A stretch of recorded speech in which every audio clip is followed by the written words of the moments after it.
Olá pessoal, bem-vindos ao Banco Imobiliário, podcast de imóveis do Infomoney. Eu sou o Marcelo Ranucci, especialista imobiliário da XP. Se você quer saber das melhores oportunidades do setor, é aqui que você vai encontrar. Se você quiser investir em imóveis, fundos imobiliários ou apenas aí tem um interesse fortuito pelo assunto, o podcast é para você. Qualquer dúvida, mande para o e-mail podcast@infomoney.com.br. Vou repetir, podcast@infomoney.com.br. Mande que a gente responde.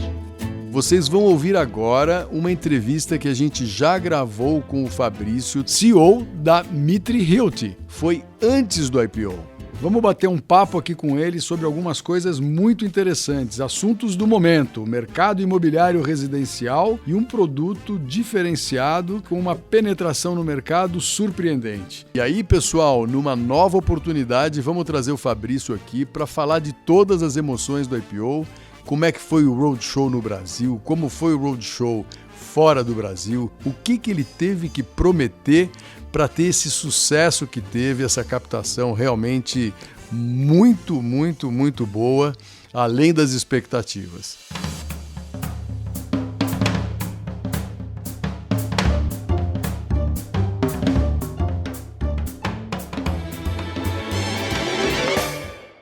O Fabrício tem apenas 35 anos, começou a carreira dele no mercado financeiro e, em 2008, resolveu migrar para o mercado imobiliário. Fabrício, muito obrigado por estar aqui com a gente, é um prazer enorme. E eu vou pedir para você mesmo contar um pouquinho da sua história e depois a gente entra na história do Grupo Mitre. Bom, obrigado, é um prazer estar aqui. Comecei na Poli, na USP, mas eu nunca quis ser, eu sempre imaginei que eu não seria engenheiro e não trabalharia no mercado imobiliário.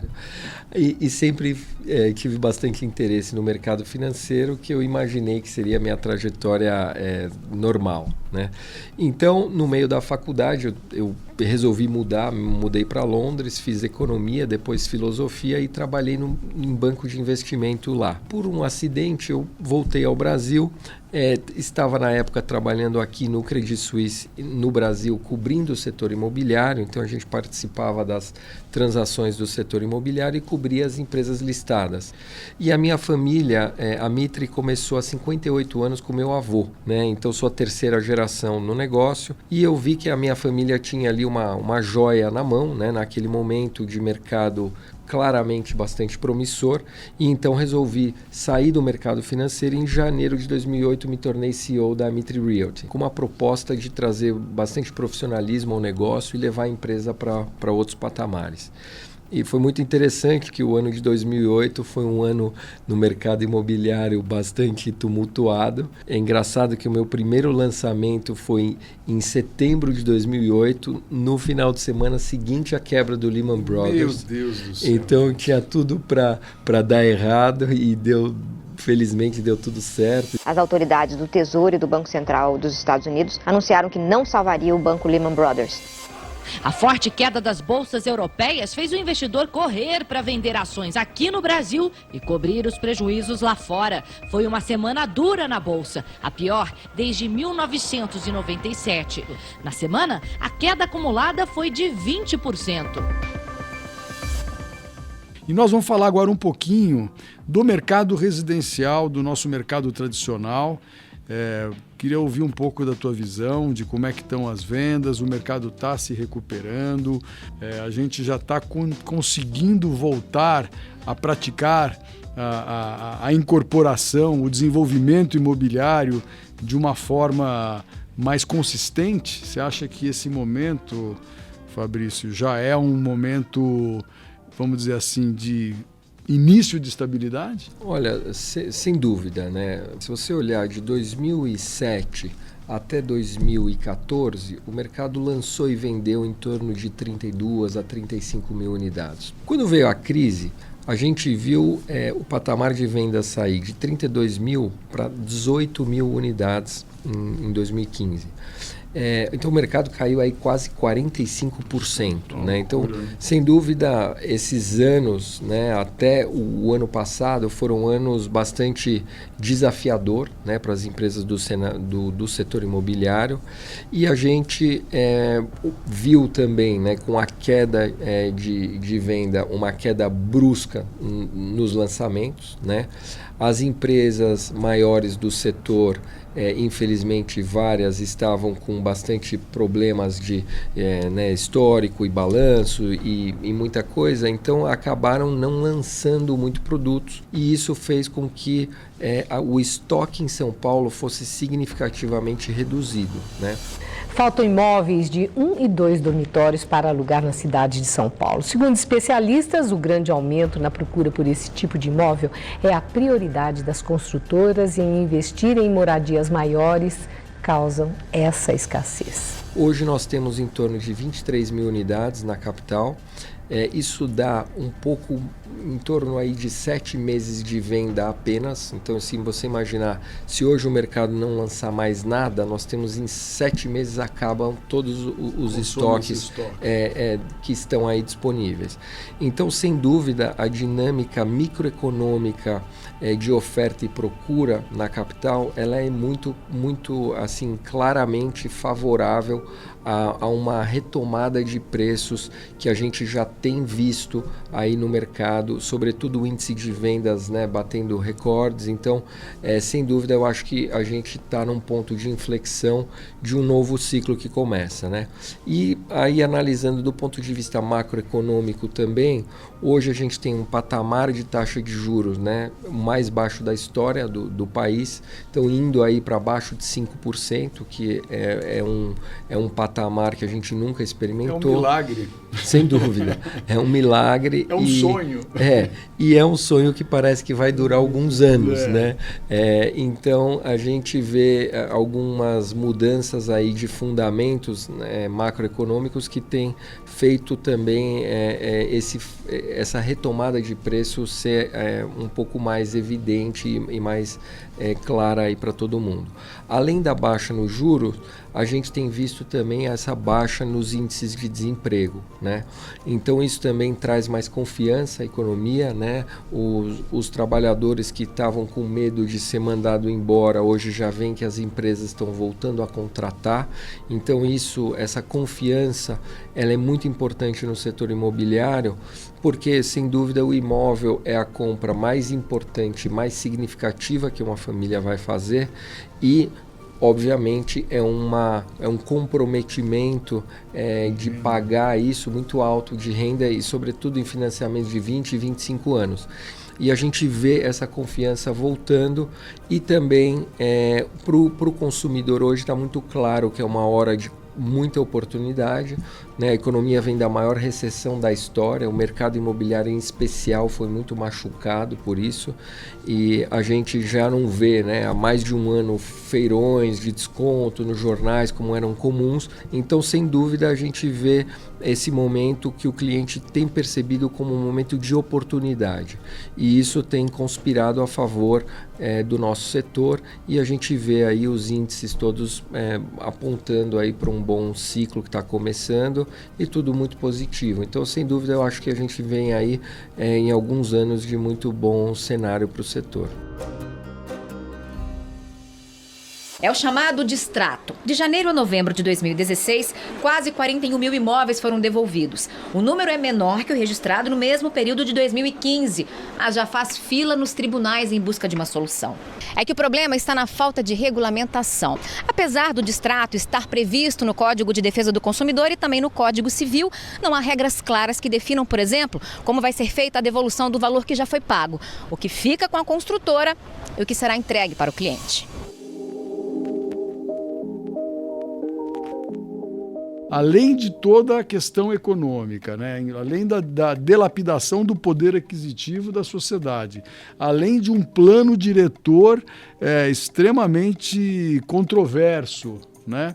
Nós ainda tivemos a questão do distrato, que de certa forma hoje parece, pelo menos, regrada. Eu queria te pedir para falar um pouquinho dessa questão do distrato, se isso afetou vocês, qual desses componentes que a gente acabou de falar aqui, ou seja, a crise, o plano diretor e o distrato, Qual desses componentes, eventualmente, foi o que vocês tiveram mais dificuldade de lidar, ou tiveram mais expostos ou não tiveram expostos? Numa incorporação, geralmente, ela é feita, né, numa sociedade de propósito específico, ou seja, cada empreendimento ele é uma empresa e ele tem o que se chama de patrimônio de afetação, ou seja, as contas do empreendimento, o que entra e o que sai, elas são exclusivamente destinadas àquela obra.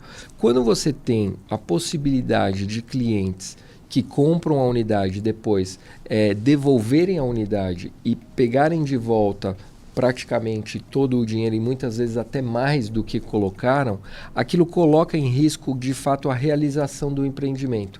Então as famílias e os investidores que compraram aquele empreendimento acreditando na valorização, na saúde, na conclusão das obras, aí tinha um risco também para eles. Então a gente no setor e conversando muito também com as entidades de consumidor, a gente obviamente constatou que aquele problema não era bom para ninguém, né? E aí tivemos um trabalho bastante árduo, uma boa evolução que o sistema passou com essa lei de distrato que foi sancionada no final do ano passado pelo presidente Temer. Então isso possibilitou ao setor eliminar um risco sistêmico muito alto que havia. E sem dúvida traz muito benefício ao mercado como um todo, tanto aos incorporadores quanto aos clientes e investidores, traz muito mais segurança para o negócio. Então acho que sem dúvida, como você colocou, esse foi um evento aí muito complicado e que a gente felizmente ultrapassou. E como você falou, realmente não é bom para ninguém, porque o incorporador, com esse risco, ele acabou precificando. Exatamente, esse além risco desse fator. Altíssimo, né?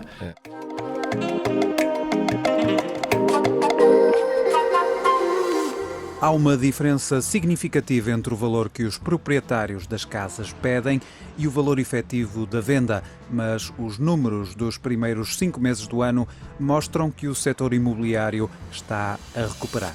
Os lançamentos de imóveis na planta aumentaram mais de 30% no ano passado. As vendas também cresceram, só que num ritmo menor. Aos poucos, o setor, que é um dos que mais empregam, começa a se recuperar.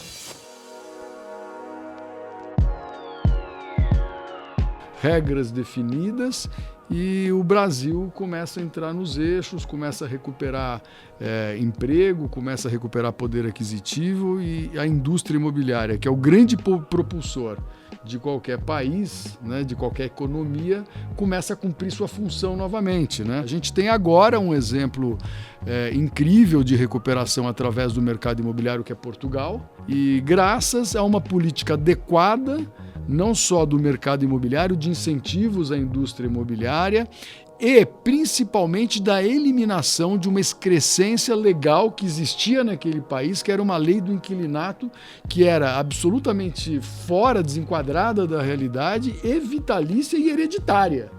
Ou seja, eles conseguiram romper com um ciclo enorme de coisas erradas, resultado em 6, 7 anos, hoje a economia mais tranquila de toda a Europa. Como você colocou, o mercado imobiliário, de fato, ele tem um poder de ter um impacto na economia muito alto, né? Você viu recentemente o resultado do trimestre anterior foi positivo, puxado pelo mercado imobiliário. A gente também vê o desemprego, o setor aí contribuindo, adicionando vagas, contratações. Arrumando o ambiente regulatório, o mercado imobiliário consegue crescer e com isso traz o resto da economia. Cumprir sua né? função. Exatamente. Cumprir a sua função, né? Fabrício, eu sou meio suspeito, eu tenho acompanhado, você sabe, tenho acompanhado os empreendimentos de vocês, até pela minha função aqui na XP. Eu gostaria que você falasse um pouquinho desses segmentos que vocês estão atuando, ou o que você está imaginando, como é que você está vendo o mercado nos diversos segmentos? Olha, sem dúvida a gente tem observado uma melhora do mercado em todos os segmentos, né? No nosso caso, nós temos basicamente 2 linhas de produto principal, né? O House Mitre, que é um produto de mais alta renda em localizações super nobres da capital paulista, que tem ido super bem. A gente vai agora para a 5ª edição do produto, todos eles vendidos acima de 90%, então a gente tem visto aí uma uma aceitação enorme desse produto. E a gente sempre tenta, e temos uma outra linha, que é a linha Raízes, que é um produto com um custo-benefício extremamente favorável, porque a gente faz um produto praticamente de alto padrão em bairros ainda carentes de moradia realmente de padrão de qualidade. E isso tem sido uma estratégia bastante acertada, e a gente vê o mercado realmente reconhecendo isso, e os nossos produtos, felizmente, têm sido muito bem aceitos. Começando pelo House, né? O House Mitra, ele é um produto que ele põe no mesmo empreendimento públicos diferentes, mas com faixas de renda e padrão muito parecidos, né? Então a gente consegue reunir famílias com apartamentos de 3 dormitórios, em geral de 80 a 100 metros quadrados. Conseguimos também colocar unidades de 2 dormitórios aí em torno de 60 a 70 metros quadrados. Em alguns deles colocamos também unidades de 1 dormitório em torno de 38, 39 metros quadrados, e em alguns deles também os estúdios, que tem sido aí uma mercadoria com bastante aceitação na capital, tanto por moradores finais, porque ele é um mercado que inaugurou um novo jeito de viver em São Paulo, né? A gente também foca tanto na linha House quanto na linha Raízes em mobilidade, né? Então os nossos produtos têm que estar próximos de estações de metrô, de corredores de ônibus, e com uma infraestrutura já no local, de serviços, compras, escolas, hospitais. Então isso também para nós, né, dentro de uma cidade como São Paulo, cada vez mais importante essa questão da mobilidade e da proximidade aos principais... Ou seja, você insere o produto numa malha consolidada, não só de serviços, como de toda uma atividade urbana, né? Hoje em dia, né, existe um novo jeito de morar, né? E como você colocou, as pessoas cada vez mais indo para unidades um pouco mais compactas e práticas. Então você tem públicos bastante similares em relação a poder aquisitivo e modo, enfim, de modos vivendi mesmo. Mas em momentos diferentes de vida. E isso é muito legal. E nos nossos empreendimentos, a gente tem cada vez mais estimulado áreas comuns que elas propiciam o convívio entre moradores, né? Então aquela coisa legal de você sair do seu apartamento, descer no lobby e ter gente para conversar, para conhecer pessoas interessantes. Então a gente tem tido uma aceitação enorme disso por parte dos clientes. A gente tem um índice de satisfação assim maior do mercado.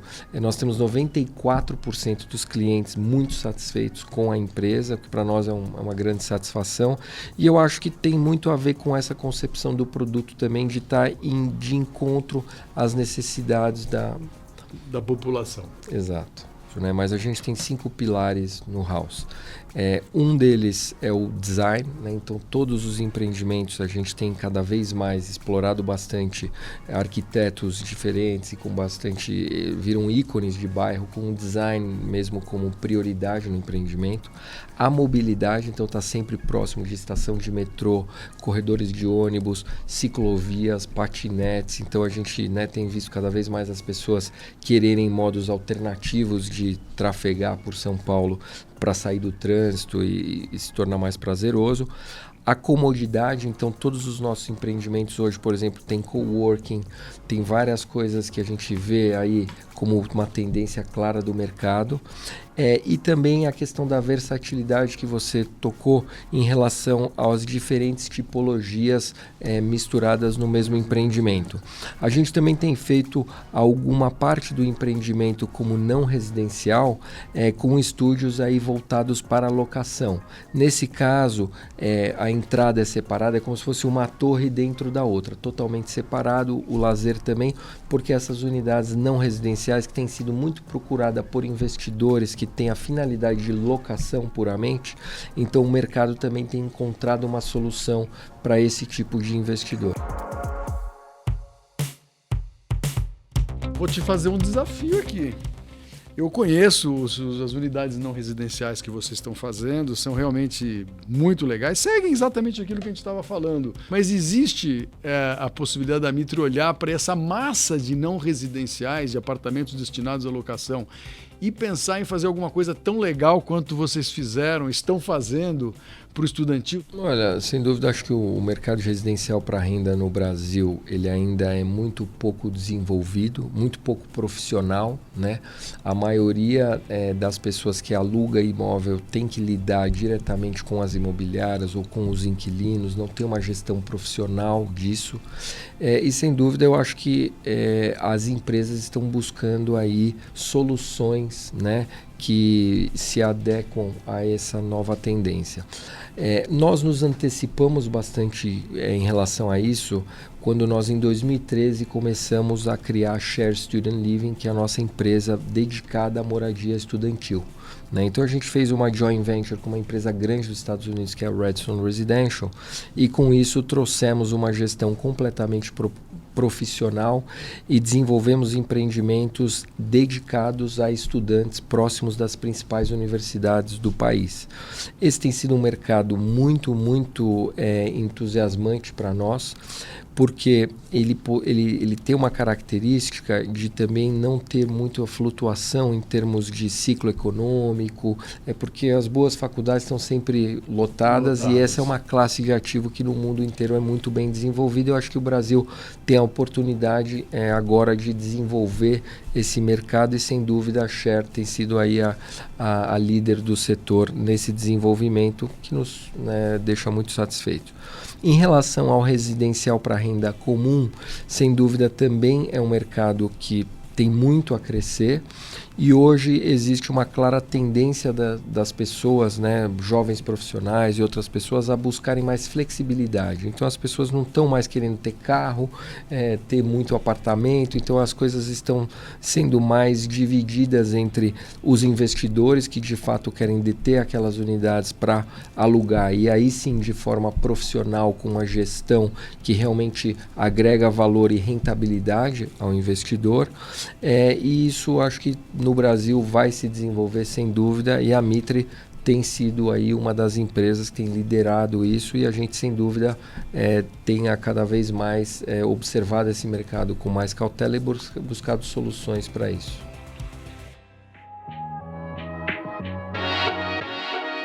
Ótimo. Eu acho que se o tratamento aos não residenciais, né, os NRs, como a gente chama, for devidamente dado como vocês estão fazendo com o Student Living, é um mercado espetacular. Esse é um mercado gigante. Eu tive agora aí a notícia de que nós vamos ter, até o final do ano que vem, alguma coisa em torno de 7.000 unidades de NRs em São Paulo. Gente, isso é um grande mercado e, assim, o receio é que se não for muito bem tocado, administrado, né, eles ficam meio que à deriva. Agora, se forem realmente tratados de forma adequada, é um mercado gigantesco, excepcional. Sem dúvida, essa tendência também vai se refletir nos fundos imobiliários, né? Hoje, os fundos imobiliários são de galpão, shopping e escritórios corporativos. E eu acho que a próxima grande rodada de fundos imobiliários nós vamos ver no mercado residencial, né? Porque isso oferece uma estabilidade bastante diferente desses outros mercados que são mais cíclicos, né? Que variam aí de acordo com o ciclo econômico, e o mercado residencial ele tende a ser mais estável. Então acho que sem dúvida essa vai ser uma grande opção que o investidor vai ter daqui para frente e nós vamos ver vários fundos imobiliários dedicados aos empreendimentos residenciais, como é o caso que nós criamos, por exemplo, na Share, criamos um fundo que tem exclusivamente ativos de residência estudantil. Eu acho que isso vai ser replicado para várias outras classes de ativo dentro do residencial. Dentro do residencial. Pois é, então é uma oportunidade, já que a gente pode dar uma dica, fiquem de olho aí, pessoal. Temos, na verdade, o fundo da própria Mitre de investimento em estudantil para renda, mas eu acho que esse mercado nem começou. Bom, queria que você falasse um pouquinho do Student Living. Eu Eu acho que isso é também um outro segmento que fatalmente vai atrair investidores, vai aglutinar fundos de investimento em torno do tema. No Brasil, um dos países que tem uma das maiores massas estudantis do planeta, né? Eu acho que isso não deve se alterar, e eu queria que você falasse um pouquinho da experiência de buscar uma parceria fora do Brasil com um dos maiores players internacionais. Como é que vocês tropicalizaram esse produto? Como é que foram entender a dinâmica do estudante? Está contigo. Bom, a gente, né, como eu disse, olha esse mercado desde 2013 e aí nós começamos a imaginar, né, por que esse mercado não se desenvolveu no Brasil, né? E aí depois olhando os números, né, Estados Unidos tem 14 milhões e meio de estudantes. O Brasil tem em torno de 6 milhões e meio, esses todos os estudantes que a gente chama de on-campus, né? O estudante de fato que não é ensino online, ele é 100% presencial. Então, uma massa aí quase de metade dos estudantes dos Estados Unidos. Nos Estados Unidos existem 4 milhões de camas dedicadas exclusivamente aos estudantes. No Brasil existem 0, né? A gente tem basicamente o residencial convencional, que os estudantes se organizam em repúblicas ou vão morar numa pensão e tal. E é um mercado extremamente informal e mal profissionalizado. Então a gente percebeu, né, essa oportunidade e aí fomos visitar no mundo inteiro operações de residencial estudantil e a gente acabou selecionando a Redstone Residential, é uma empresa dos Estados Unidos, tem 30 mil camas e tem 1.500 camas no Canadá, e agora fizemos essa parceria para não só o Brasil, mas a América Latina futuramente. Então, sem dúvida, é um mercado que o Brasil tem aí muito ainda a se desenvolver.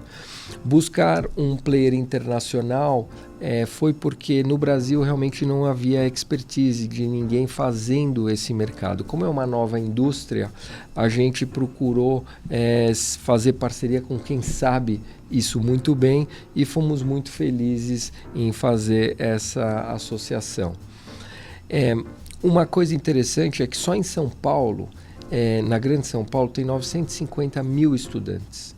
Em torno de 30% deles vêm de fora da cidade. Então só aqui hoje nós temos um mercado de 300 mil estudantes que de alguma forma moram em São Paulo. E a gente organizando e dando um serviço profissional para o estudante, ele chega, a unidade está pronta, né, mobiliada, tem salas de estudo, academia, tudo voltado a esse público. Então assim, o empreendimento ele é pensado 100% para a vida estudantil. Né? Então tem desde sala de estudo, academia, os quartos são mobiliados, tem uma gestão profissional, arruma as unidades, tem limpeza, portaria 24 horas, que fala também inglês, português. A gente tem feito todos os tipos de pesquisa com os nossos residentes para entender o que para eles é importante. E a gente vai cada vez mais aprendendo e aperfeiçoando ainda mais o serviço. E tem sido um grande sucesso, porque é uma grande solução, inclusive para os pais, né? Porque você tem um empreendimento que tem 24 horas de recepção, totalmente seguro, e os pais se sentem muito mais à vontade em deixar um filho numa cidade como São Paulo, num prédio pensado para eles, como é o caso dos nossos, do que num apartamento convencional de residencial qualquer que tem na cidade. Então, esse produto tem sido aí uma joia que a gente tem, felizmente, tido muito sucesso na performance deles.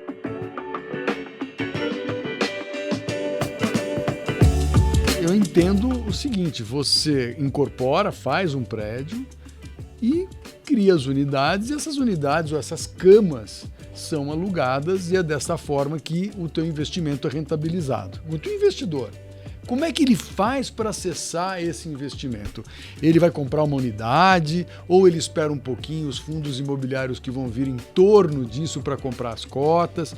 Como é que vocês estão vendo o crescimento desse negócio no sentido de se tornar um produto para investimento imobiliário? Sem dúvida alguma, o melhor arranjo que a gente encontrou é de ter a propriedade toda como propriedade de um fundo e o investidor ele tem as cotas do fundo e, por sua vez, os rendimentos dos aluguéis provenientes daqueles imóveis. Essa, no nosso ver, é a melhor forma possível de rentabilizar o investimento, porque o investidor, primeiro, ele tem todo o conforto de não ter que lidar por todos os inquilinos, você tem uma gestão profissional e todos são donos, né, dos imóveis como um todo. Então não tem aquela questão de alugou a sua unidade, mas a minha não alugou. É a forma como no mundo já está consagrado o melhor veículo de investimento no mercado imobiliário. Exato. Então acho que agora, sobretudo com esses patamares de juros, né, a gente vê os investidores cada vez mais buscando alternativas para rentabilizar o capital e, sem dúvida alguma, esses fundos imobiliários vão ter aí uns bons anos e nós vamos ver o surgimento desses produtos alternativos que tem tanto potencial ainda no Brasil. O mais importante, não existe negócio bom com sócio ruim. Procure saber qual é o passado desse gestor, dessa equipe de gestão do fundo. Procure saber o que é que ele já fez, como é que ele fez, porque às vezes o segmento é encantador, às vezes o segmento é espetacular, mas tudo depende de pessoas, tudo depende de quem está por trás daquele empreendimento, daquele fundo que está sendo gerido. Sim.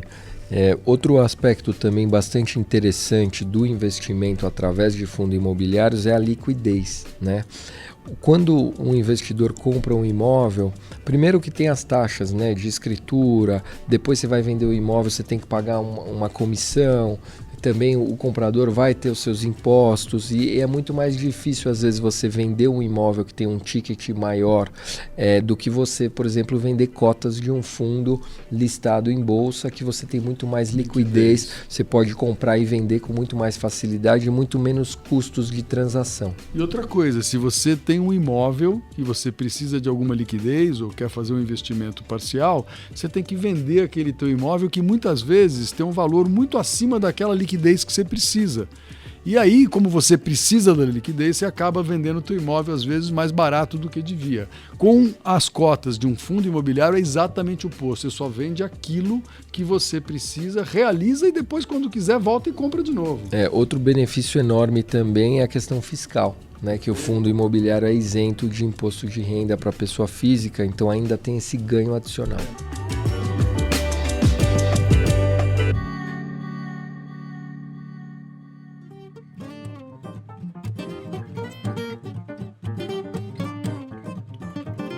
Não sei se o Fabrício já sabe, mas Fabrício, qual é o teu lugar preferido no mundo? Onde é que você gostaria de estar no mundo? Olha, eu acho que o meu lugar predileto é Trancoso, na Bahia. Eu procuro ir no pouco tempo livre que eu tenho, com menos frequência do que eu gostaria, mas eu acho um lugar fantástico, uma cidade super charmosa, que soube manter a sua essência, e é um lugar fantástico. Eu adoro ir para lá, além do clima ser excelente, a comida, as paisagens, eu adoro. É o paulistano mais baiano que eu conheço, viu? Bom, gente, queria agradecer aí a audiência de vocês. Foi muito legal a conversa com o Fabrício, um craque do mercado, um craque em tudo que faz, com muito capricho. E a gente só tem convidado realmente gente que sabe o que está fazendo para poder transmitir para vocês como é que as coisas são no bastidor, né? É muito bom ter você aqui, Fabrício. Espero que em breve a gente volte para falar um pouquinho mais da evolução desses mercados e dar para os nossos investidores as melhores dicas, as melhores informações. Claro. Gente, muito obrigado, Fabrício, muito obrigado por ter vindo e vamos em frente. Muito obrigado aí pelo convite, é sempre um prazer estar aqui.